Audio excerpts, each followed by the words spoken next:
Kursus, jumpa lagi bersama Info Kursus, tayangan kesayangan Anda yang selalu membahas tentang dunia kursus dan keterampilan. Pada kali ini, saya akan mengajak Anda untuk mengenal lebih dekat dengan keterampilan broadcast yang akan membahas tentang olah vokal. Dan pemirsa, untuk membahas materi ini ada seorang narasumber yang memang sudah lama menggeluti keterampilan ini. Siapa lagi kalau bukan Ibu Yohana Pratiwi. Seperti apa penjelasan dari narasumber kita? Ini dia.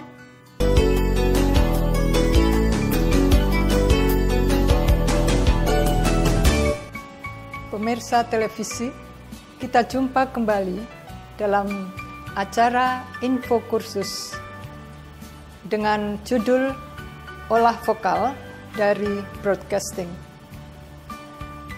Pemirsa, kalau kita ingin tampil di depan kamera dan muncul di layar televisi, maka kita harus menguasai olah vokal, karena berbicara itu adalah aspek yang terpenting sebagai penyiar, presenter, atau pembawa acara televisi.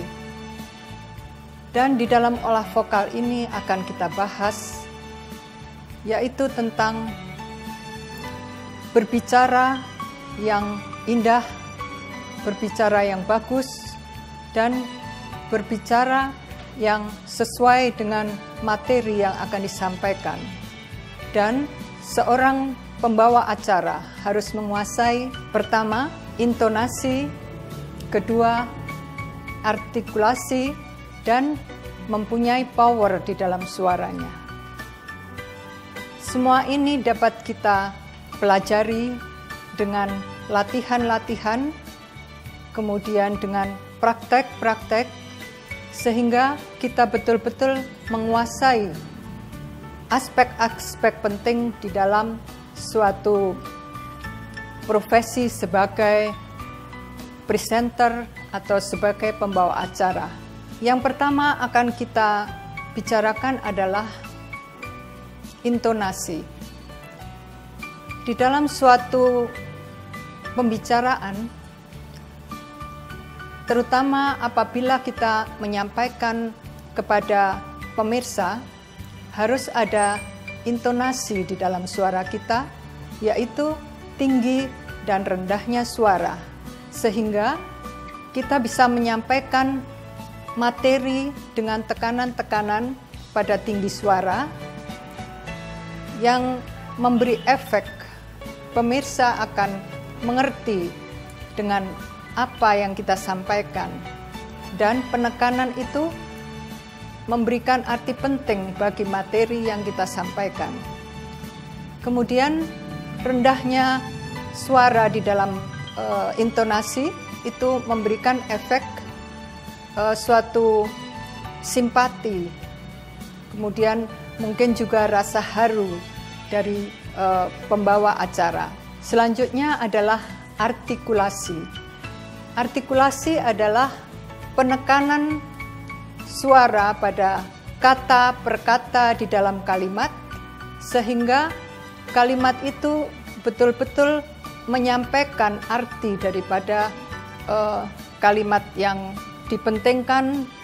Kemudian kalimat-kalimat itu akan dimengerti oleh pemirsa. Artikulasi juga dipentingkan untuk kata-kata asing, untuk suatu istilah-istilah. Di situ ada hal-hal kadang-kadang diucapkan secara tidak jelas. Jadi artikulasi harus benar-benar dilatih sehingga apa yang kita sampaikan tidak berarti kurang jelas. Yang ketiga adalah power. Power adalah suara yang kita keluarkan dari diafragma.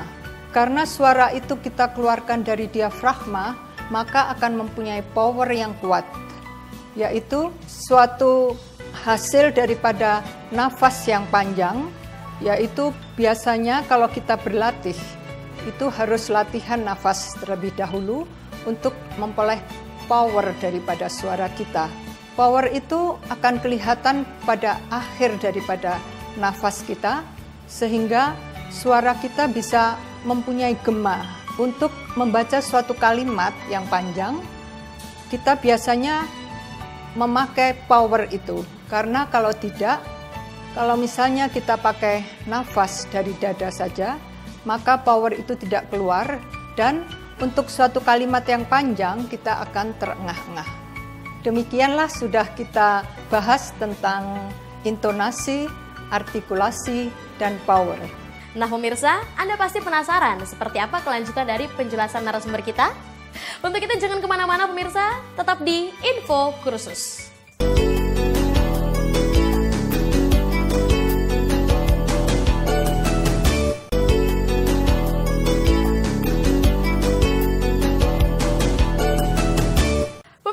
Kursus, masih bersama Info Kursus bersama Sherry Nanda dan narasumber kita Ibu Yohana Pratiwi dan masih membahas tentang olah vokal pada keterampilan broadcast. Nah, Anda pasti penasaran seperti apa kelanjutan penjelasan dari narasumber kita kan?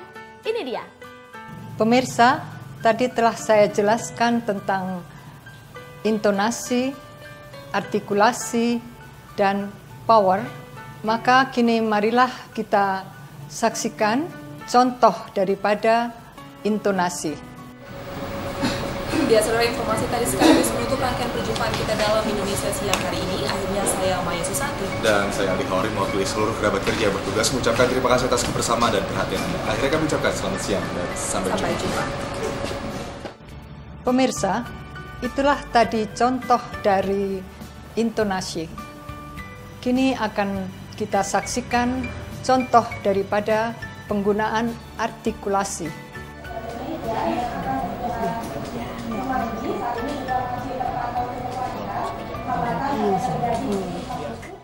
Demikianlah tadi telah kita saksikan contoh daripada penggunaan artikulasi.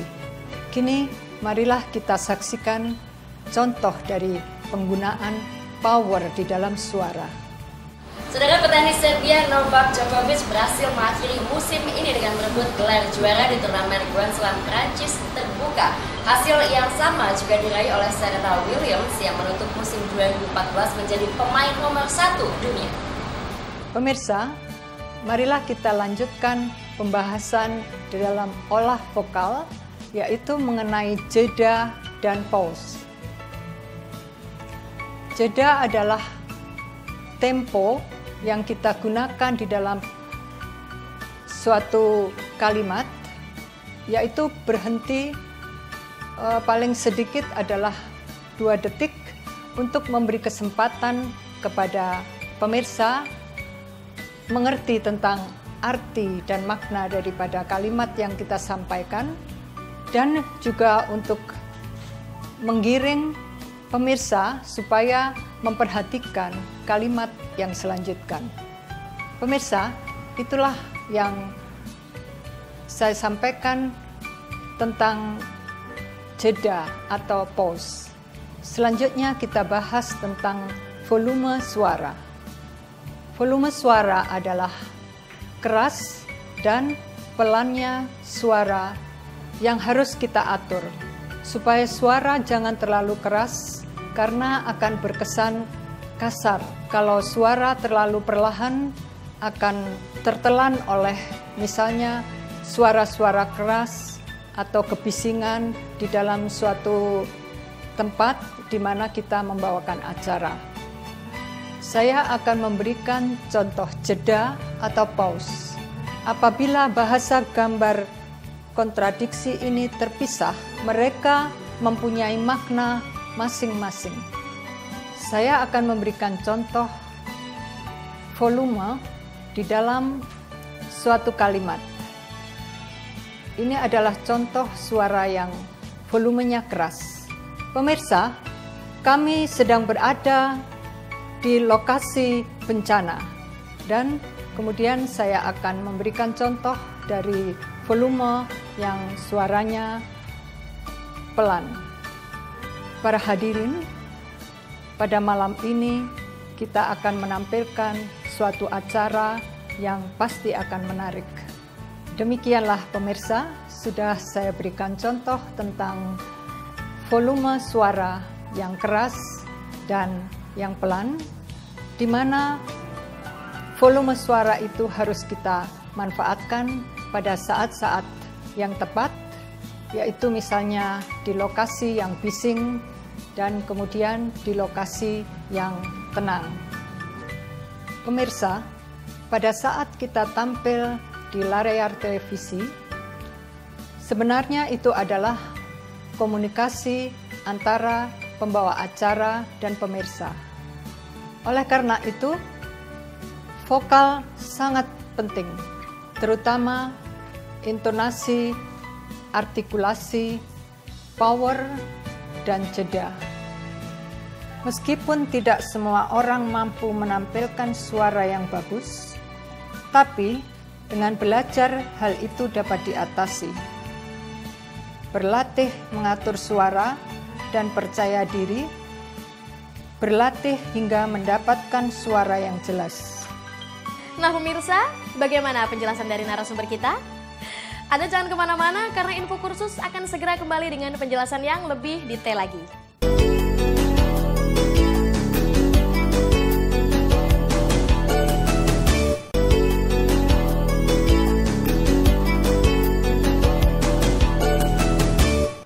Info kursus masih bersama saya Rinanda dan narasumber kita Ibu Yohana Pratiwi yang sesaat lagi akan memberikan langkah-langkah olah vokal pada keterampilan broadcast.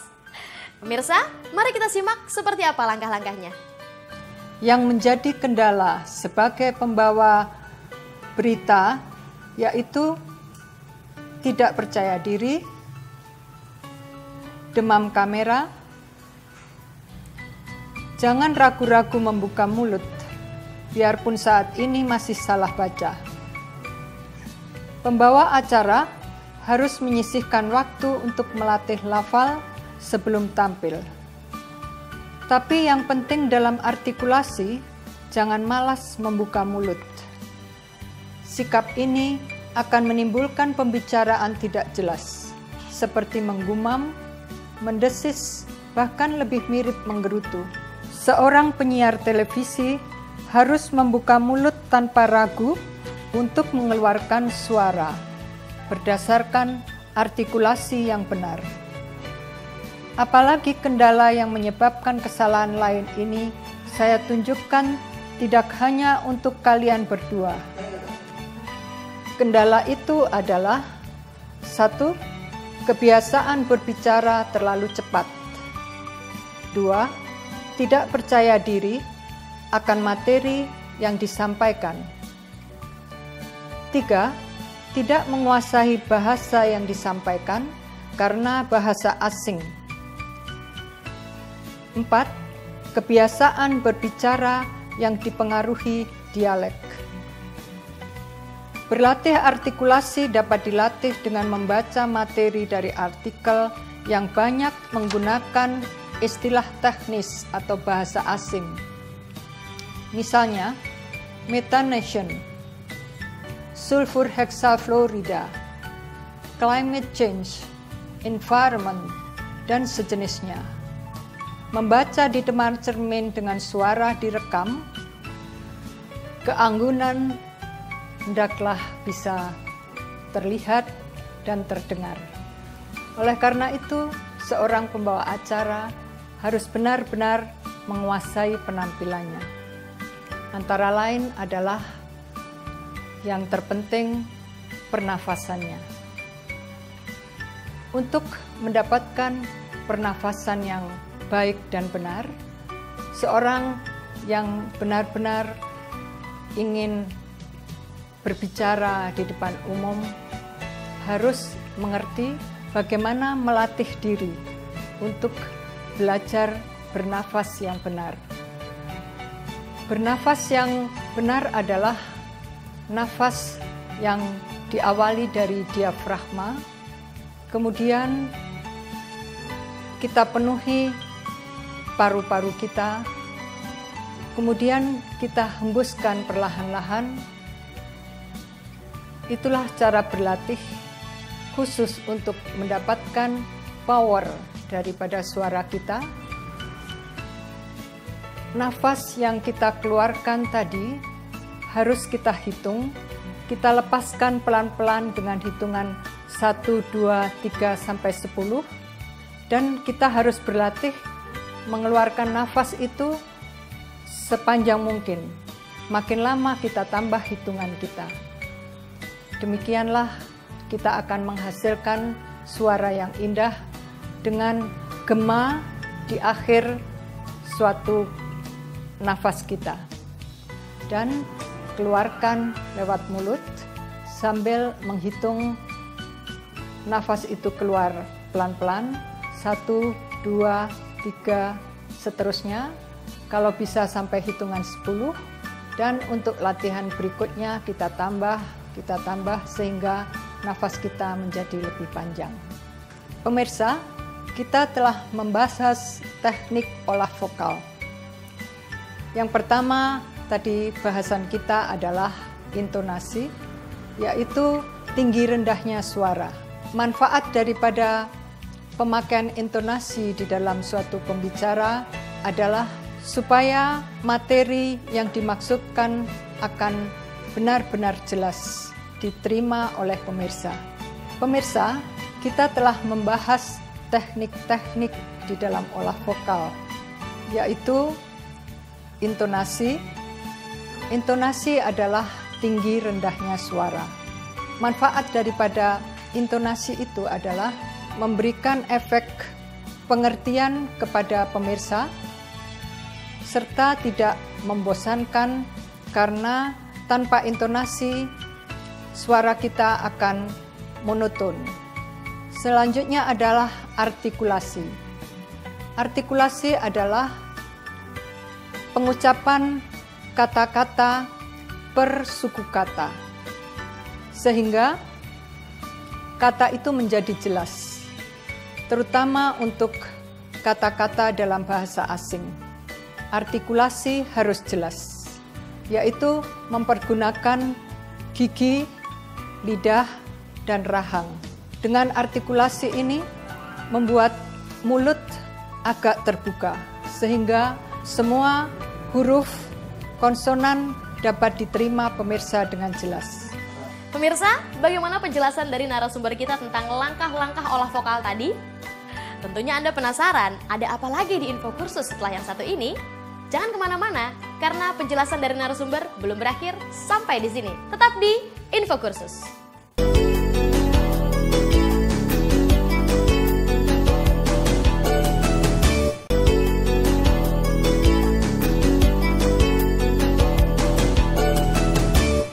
Pemirsa, masih di info kursus yang kali ini membahas tentang keterampilan broadcast. Seperti yang saya bilang tadi bahwa ada penjelasan akhir dari narasumber kita. Seperti apa penjelasannya? Ini dia. Tadi kita juga sudah membahas tentang jeda atau pause. Jeda atau pause itu adalah tempo yang kita berikan antara satu kata dengan kata yang lain, sehingga pemirsa dapat menerima dengan jelas apa yang ditekankan di dalam materi kalimat itu. Kita juga telah membahas tentang jeda dan pause. Jeda atau pause itu adalah tempo yang kita berikan antara kalimat dengan kalimat, sehingga lebih jelas apa isi daripada kalimat yang kita sampaikan. Sehingga dengan menggunakan jeda, memberikan kesempatan kepada pemirsa dan menggiring untuk pemirsa mengetahui dan menantikan apa yang akan disampaikan selanjutnya. Tadi juga sudah saya jelaskan tentang volume suara, yaitu keras dan pelannya suara. Seorang pembawa acara harus tepat dan mengetahui di mana harus suara itu keras, sedang, atau pelan. Tadi telah kita bahas tentang infleksi, yaitu perubahan nada dari nada rendah ke nada tinggi, yang dimaksud untuk memberikan penekanan pada makna atau arti dari kalimat itu. Yang terakhir adalah tentang pernafasan. Seorang pembawa acara harus benar-benar mengerti tentang pernafasan yang benar untuk memperoleh suara yang indah dan kuat yang mempunyai power. Pernafasan diafragma ini bisa dikuasai dengan berlatih dan berlatih. Nah pemirsa, demikianlah pembelajaran kita pada keterampilan broadcast kali ini. Semoga ada manfaat yang bisa Anda dapatkan setelah menyaksikan info kursus. Bagi Anda pemirsa yang ingin memperdalam dan berminat pada keterampilan ini, Anda bisa menghubungi lembaga kursus dan pelatihan terdekat atau Dinas Pendidikan setempat. Anda juga bisa mengunjungi website kami di www.infokursus.net. Pemirsa, akhir kata Seri Nanda serta seluruh kru yang bertugas mengucapkan terima kasih atas perhatian Anda. Sampai jumpa di episode info kursus yang akan datang. Salam info kursus.